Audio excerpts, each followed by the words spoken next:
Magandang araw po sa inyong lahat mga kababayan, mga taga-subaybay.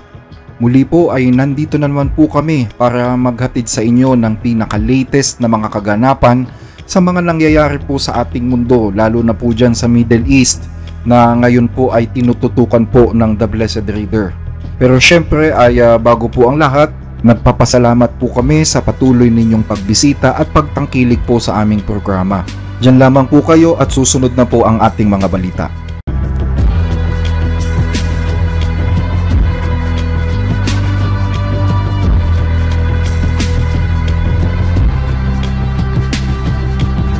Nako mga kababayan, naiirita po ngayon si Pangulong Donald Trump. Alam niyo po kung bakit?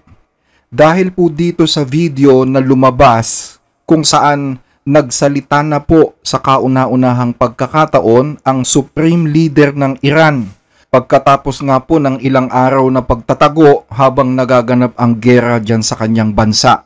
Ang tagal po kasi nitong hindi nagparamdam mga kababayan. Akala nga ng marami ipatay na siya. Kumbaga, sinasabi lang na nagtatago pero ang totoo baka patay na siya. Pero kamakailan lang po mga kababayan, June 26, muli pong nagpakita itong Supremo ng Iran sa national TV. At alam nyo, nung napanood ito ni Donald Trump, talagang nairita po siya.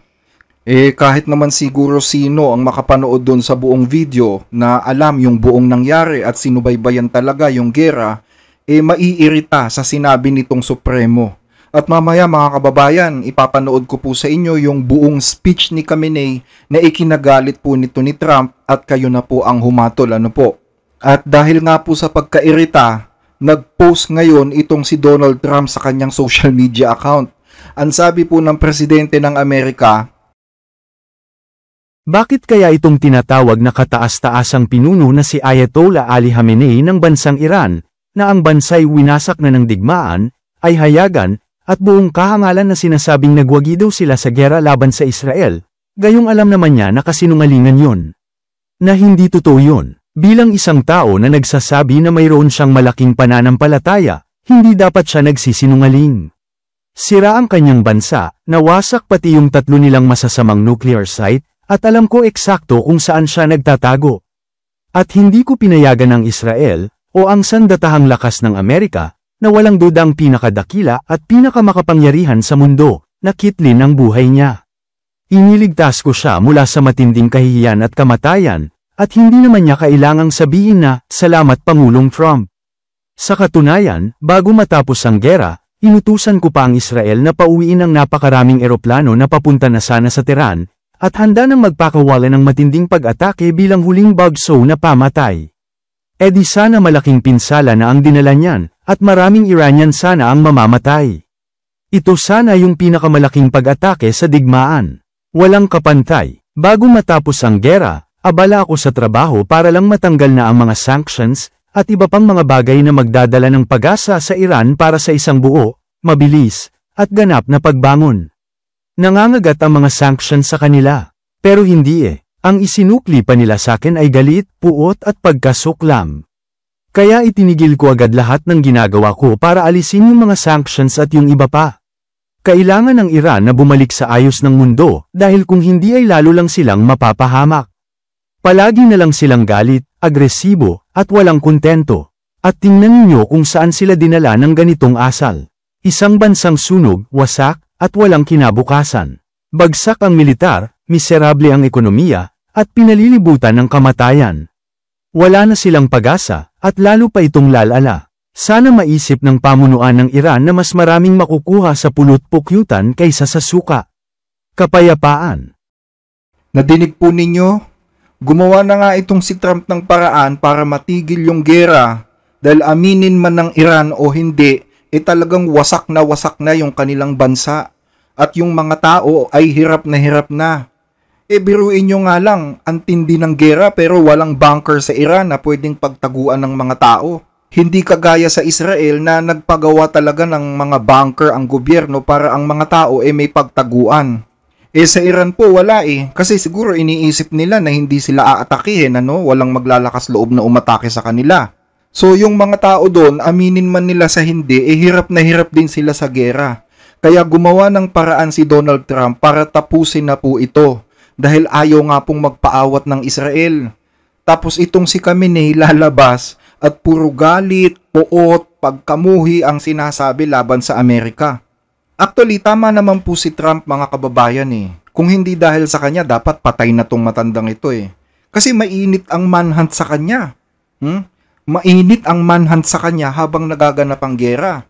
Meron po kasi palang ginagawang manhunt ang Israel para dito sa Supremo ng Iran noong kalagitnaan ng gera. Ito, pakinggan ninyo yung interview sa Defense Minister ng Israel, mga kababayan. למה לא חיסלנו את חמינאי? אם הוא היה על הכוונת, היינו מורידים אותו. אם הוא היה על הכוונת, היינו מורידים אותו? זו החלטה שהתקבלה בקבינט הישראלי? לא הייתה מדיניות. ולא הייתה הזדמנות מבצעית פשוט? פשוט לא הייתה הזדמנות מבצעית? לא. לא הייתה. הוא עדיין בן מוות? עוד פעם, יש הבדל לפני הפסקת אש, אחרי הפסקת אש. בתוך המבצע היינו מורידים אותו. האיש הזה עשרות שנים... חיפשנו להוריד אותו, שאם הוא היה נקרא... חיפשנו מאוד. האיש הזה עשרות שנים מוביל. באישור אמריקני? אנחנו לא צריכים אישור לדברים כאלה. So, ayan yung interview, no? At batay po sa report, ito pa daw po yung sinabi ng Defense Minister ng Israel, ano? I wouldn't recommend that he stay tranquil. He should learn from the late Nasrallah, who sat for a long time deep in the bunker. I recommend that he do the same thing. So, ang babala ng Defense Minister ng Israel dito kay Khamenei, magtago na lang siya dyan sa bunker, manatili na lang siya dyan. Kumbaga, mabulok na lang siya dyan. Kasi pag lumabas siya, siguradong patay siya. Pero yun nga, sabi ni Trump, pinigilan niya daw si Netanyahu na itumba si Khamenei.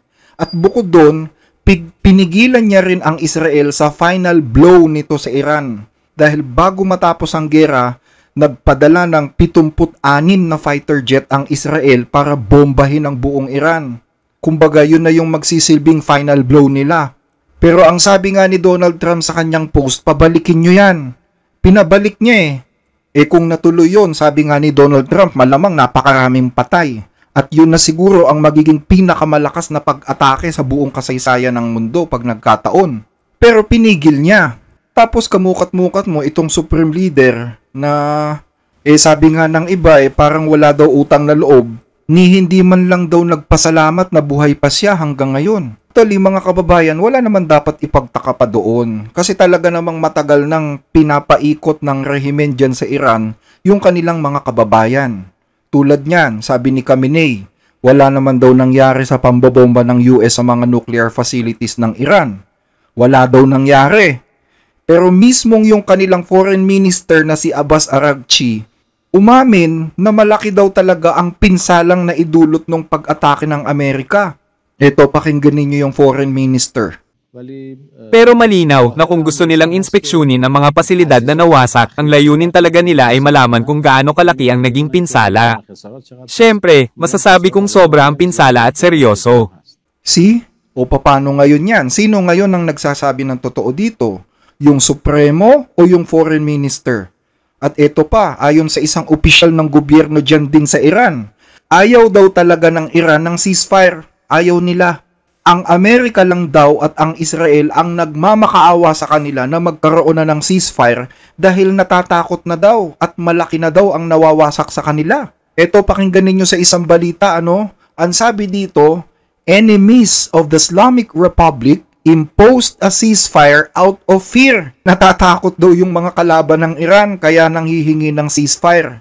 Not through any agreement with Iran. Retired Supreme Court Advisor Ali Asghar Mojtahadzadeh said in remarks published Saturday.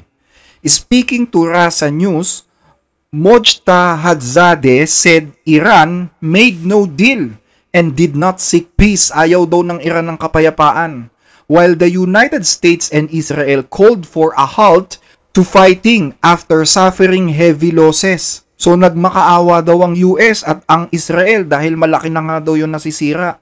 He said Tehran's official statement avoided any mention of a truce. The enemy attack was struck in return and finally had to unilaterally announce a ceasefire. So dahil nga ayaw ng Iran na tumigil sa gera, ayaw nila ng kapayapaan, unilateral nagdesisyon daw ang Israel at ang US na magkaroon ng ceasefire. Kumbaga sila lang daw ang nagdesisyon nun. Iran is awake and armed, said Mojtahadzadeh, the former head of the Special Clerical Court in Qom. Nakita ninyo yung balita, mga kababayan? Kaya, buwisit na buwisit ngayon si Trump dahil iba yung sinasabi ng Supremo. Samantalang nandun lang naman siya, nakatago sa bunker. Wala siyang alam sa buong pangyayari. Ni cellphone, bawal siyang humawak dahil kung hindi, mamamatay siya. Kaya alam nyo, hindi nakakapagtaka kung isang araw tanggal na sa pwesto tong foreign minister na to. Kasi kontra ng sinabi niya, yung sinabi ng kanilang Supremo. Sabi ng foreign minister, malaki daw ang naging damage. Sabi naman ng Supremo, wala naman daw damage. Kaya baka dumating yung time, matanggal to sa pwesto itong foreign minister Ito pa mga kababayan, tingnan ninyo kung papaanong naiirita si Donald Trump sa sinabi ng Supremo ng Iran. Panoorin niyo yung interview sa kanya. Sir, are you concerned at all about secret nuclear sites in Iran? You talk about maybe just secret nuclear sites? Yes, that there might be some of Not those really. radar. Can I tell you, they're exhausted. And Israel's exhausted too. And I dealt with both of them. And they both wanted it settled, both of them. And we did a great job, but they're exhausted. The last thing they're thinking about right now is nuclear. You know what they're thinking of? They're thinking about tomorrow, trying to live. It's such a mess. It's such a mess. The place was bombed to hell. And no, I'm not worried about it at all. And I'm putting out a little statement. I'm going to respond to the Ayatollah's statement yesterday that we won the war. Oh, God, we won the war. And I said, look, you're a man of great faith, a man who's highly respected in this country. You have to tell the truth. You got beat to hell. And Israel was beat up too. They were both beat up. And it was a great time to end it. It was quick. They got the hate out. There was a lot of hate. It would be great if they didn't have that hate. But the last thing they're thinking about is nuclear weapons right now. So anong basa ninyo dito kay Trump, mga kababayan? Sa reaksyon niya, parang napapagod na rin siya sa mga pasaway na bansa tulad nitong Iran, di ba? Ano naman ang sagot ng Iran dito sa ipinost ni Donald Trump sa kanyang social media? Ang sabi po ng foreign minister ng Iran, nag-post din siya Eto, pakinggan nyo po. Kilala ang mga Iranian sa pagiging malalim at matatag, gaya ng ipinapakita sa aming magagandang produktong alpombra. Hinabi sa walang katapusang oras ng sipag at tiyaga, pero bilang isang bansa, simple at direkta lang ang aming paninindigan. Alam namin ang aming halaga, mahalaga sa amin ang aming kalayaan, at kahit kailan ay hindi namin hinahayaan na takdaan ng kahit sino ang aming kapalaran. Kung tapat si Pangulong Trump sa kagustuhan niya na makipagkasundo, dapat niyang isantabi ang kanyang bastos at hindi katanggap-tanggap na tono sa Supremo ng Iran, kay Grand Ayatollah Khamenei, at itigil ang pananakit sa damdamin ng milyon-milyong taga-suporta nito na sumusunod sa kanya.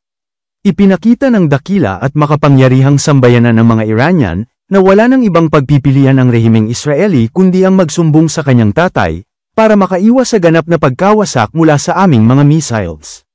Hindi kami natutuwa sa mga banta at pangi-insulto sa amin. Kapag nauwi sa malaking pagkakamali itong mga ilusyong ito, hindi magdadalawang isip ang Iran na ipakita ang tunay nitong kakayahan na tiyak na magpapatigil sa mga delusyon tungkol sa kapangyarihan ng bansang Iran. Ang mabuting loob ay nagbubunga ng mabuting loob, at ang paggalang ay nagbubunga ng paggalang. So, nagmamataas pa tong Iran. Ano sa palagay nyo mga kababayan? Mali ba dun si Donald Trump sa sinabi niya na talunan ang Iran? Mali ba si Trump sa sinabi niya na imbis na magpasalamat itong Supremo dahil nahinto ang gera at hindi pinayagan yung assassination laban sa kanya, eto pat kung ano-ano pang masasama at kasinungalingan ang sinasabi sa publiko. So sino sa palagay ninyo ang mali dito mga kababayan? Palagay nyo ba kabastusan yung sinabi ni Trump? Sa palagay nyo ba pang-iinsulto yun? Ang tanong lang natin, ayaw ba talaga ng Iran ng kapayapaan? Gusto nila laging gulo? Tulad niyan, ang sabi ni Trump, pupunta sila sa Iran next week para makipag-usap. Pero ang sabi sa balita, Trump says Iran wants to talk. Tehran disagrees. So paano maaayos ito mga kababayan? Yan siguro yung tanong na iiwan ko sa inyo po ngayong episode na ito, no? I-comment lang po ang inyong sagot, ang inyong komento tungkol dito diyan sa ating comment section. At sa ibang balita mga kababayan, inilabas na po ng Israel o naglabas ang Israel ng larawan ng mga kabaong, ng mga general at ng mga scientist sa Iran na napatay nila doon sa gera nung nakaraang mga araw. So yan po mga kababayan, nandyan po ang pinakamataas na general sa Iran, si General Mohammad Bagheri. Nandyan din po yung IRCG Chief Commander na si Hossein Salami, ang Aerospace Force Commander Amir Ali Hajizadeh, ang head ng Qatam Al-Anbiya na si General Gholam Ali Rashid at yung kanyang successor na si Ali Shadmani, ang IRGC Quds Force Palestine Corps Chief Said Izadi at si Said Borji, ang tao sa likod ng Iran's nuclear detonation technology. So talagang mga matataas na tao ang binanata ng Israel, no? At kung mapapansin ninyo, naglagay pa sila ng bangkay ng isang bata dun sa ibabaw. Siyempre, parte pa rin yan ng propaganda para makakuha ng simpatya sa mga tao. So, ito naman po mga kababayan, ang 10 minutes na speech ni Khamenei. Ang kanyang kauna-unahang appearance sa TV pagkatapos ng ilang araw na hindi pagpaparamdam. Ang video na kinaiinisan ni Donald Trump. Panoorin po ninyo. Bismillahirrahmanirrahim. Salam و درود فراوان به ملت عزیز و بزرگ ایران. اولا یاد شهیدان گرانقدر حوادث اخیر رو گرامی می‌دارم. سرداران شهید، دانشمندان شهید که حقاً و انصافاً ارزشمند بودند برای جمهوری اسلامی و خدمت کردند و امروز در پیشگاه پروردگار پاداش خدمات برجسته خودشون رو دریافت میکنن انشاءالله. لازم میدونم به ملت بزرگ ایران تبریک عرض بکنم. چند تبریک به ملت عرض میکنم. یکی تبریک پیروزی بر رژیم جعلی صهیونیست. با اون همه هیاهو، با اون همه ادعا، رژیم صهیونی در زیر ضربات جمهوری اسلامی تقریبا از پا در آمد و له شد. فکر اینی که چنین ضرباتی از سوی جمهوری اسلامی ممکنه بر رژیم وارد بشود در ذهن اونها، مخیله اونها خطور نمی کرد و اتفاق افتاد. خدا رو سپاس می‌گذاریم که به نیروهای مسلح ما کمک کرد، توانستند از دفاع چند لایه پیشرفته اونها عبور کنند و بسیاری از مناطق شهری و نظامی اونها رو زیر فشار موشک‌های خودشون و با تهاجم قوی سلاح پیشرفته خودشون اونها رو با خاک یکسان کنند. این یکی از بزرگترین نعمت‌های الهی است. این نشان دهنده این است که رژیم صهیونیستی بدانه که تعرض به جمهوری اسلامی ایران هزینه برای او ایجاد میکنه، هزینه سنگین برای او به وجود میاره و ایجاد میکنه و به حمدالله این اتفاق افتاد. افتخارش متعلق به نیروهای مسلح و مردم عزیزمون هست که این نیروهای مسلح رو از درون خود ایجاد کردند، تربیت کردند، پشتیبانی کردند و دست اونها رو برای انجام یه چنین کار بزرگی فراهم کردند، قوی کردند. تبریک دوم مربوط به پیروزی ایران عزیزمون بر رژیم آمریکاست. رژیم آمریکا وارد جنگ مستقیم شد چون احساس کرد که اگر وارد نشود رژیم صهیونیستی به کلی نابود خواهد شد. وارد جنگ شد برای اینکه او رو نجات بده، لکن هیچ دستاوردی از این جنگ نداشت. به مراکز هسته‌ای ما حمله کردند که البته این در خور پیگیری جزایی در دادگاه‌های بین المللی است به طور مستقل، اما نتوانستن کار مهمی انجام بدن. رئیس جمهور آمریکا در شرح اونچه که واقع شده بود بزرگ نمایی غیر متعارفی کرد. معلوم شد که به این بزرگ نمایی احتیاج داره. هر کسی میشنید اون حرفها رو میفهمید که در زیر ظاهر این حرفها یک حقیقت دیگری وجود داره. کاری نتوانستن انجام بدن، به مقصودی که داشتن نتوانستن برسن و بزرگ نمایی میکنند تا حقیقت رو بپوشانند و مکتوم نگه دارند. اینجا هم جمهوری اسلامی پیروز شد و متقابلا جمهوری اسلامی سیلی سختی به گونه آمریکا نواخت. به یکی از پایگاه‌های مهم آمریکا در منطقه، پایگاه العدید، حمله کرد و خساراتی وارد کرد. همون کسانی که در اون قضیه بزرگ نمایی کرده بودن در این قضیه سعی کردن کوچک نمایی کنن، بگن هیچ اتفاقی نیفتاده، در حالی که اتفاق بزرگی افتاده بود. اینی که جمهوری اسلامی دسترسی داشته باشه به مراکز مهم آمریکا در منطقه و علیه اونها هر وقت مقتضی دانست اقدام بکنه، این حادثه کوچکی نیست، حادثه بزرگی است.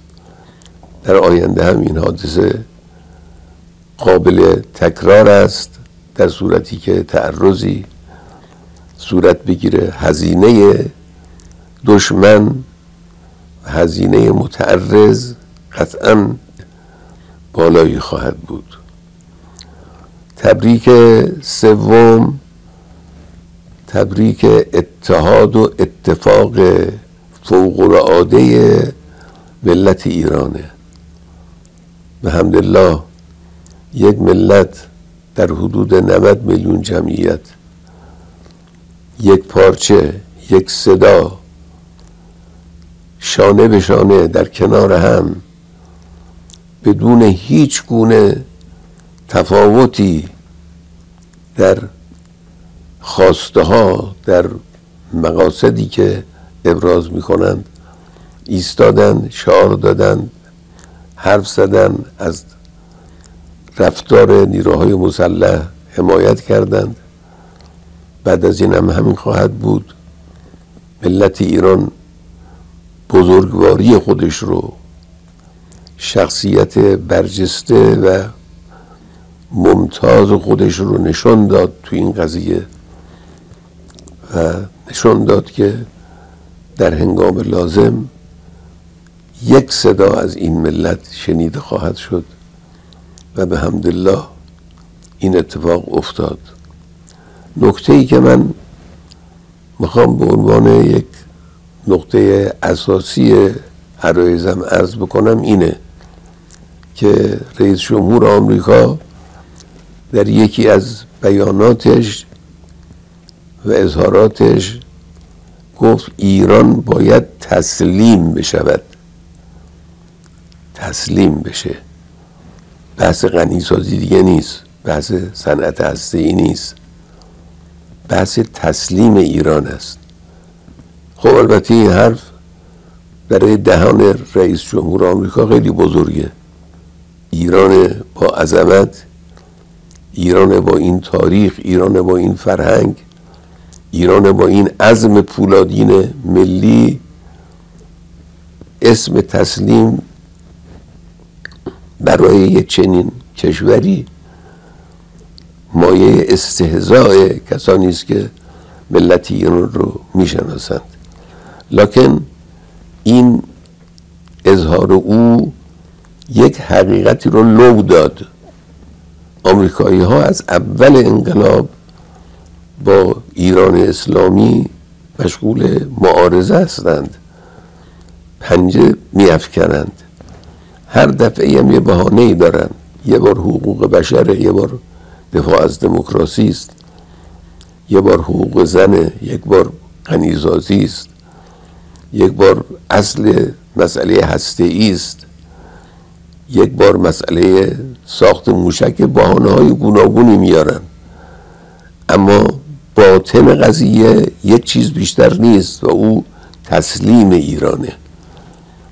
قبلی ها نمی گفتن این رو، چون این قابل قبول نیست، در هیچ منطق بشری قابل قبول نیست که به یک ملتی بگن بیایید تسلیم بشید.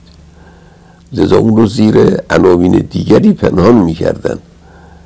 این شخص لو داد، اون حقیقت رو نشون داد، فهموند که آمریکایی ها فقط به تسلیم ایران راضی می شوند و نه به کمتر از او. و این یک نقطه مهمی است ملت ایران بدانند. معارضه با آمریکا اینه و این اهانت بزرگ به ملت ایران رو آمریکایی ها دارن و چنین اتفاقی هم هرگز نخواهد افتاد، هرگز نخواهد افتاد. ملت ایران ملت بزرگی است، ایران کشور قوی و پهناوری است، ایران دارای تمدن کهنی است. ثروت فرهنگی و تمدنی ما صدها برابر بیشتر از آمریکا و امثال آمریکاست. اینی که ایران رو کسی توقع کنه که تسلیم کشور دیگری بشه، این یکی از اون مهملگویی های غلطی است که یقینا مایه استهزاء افراد خردمند و افراد دانا واقع خواهد شد. ملت ایران عزیز است و عزیز خواهد بود، پیروز است و پیروز خواهد بود به توفیق الهی و امیدواریم خدای متعال این ملت رو در زیر سایه الطاف خودش همیشه با عزت و شرف محفوظ بداره. امام بزرگوار رو درجاتش عالی کنه و حضرت بقیت الله ارواحنا فداه رو از این ملت راضی و خوشنود کنه و کمک اون بزرگوار پشتیبان این ملت باشه. و السلام علیکم و رحمت الله و برکاته.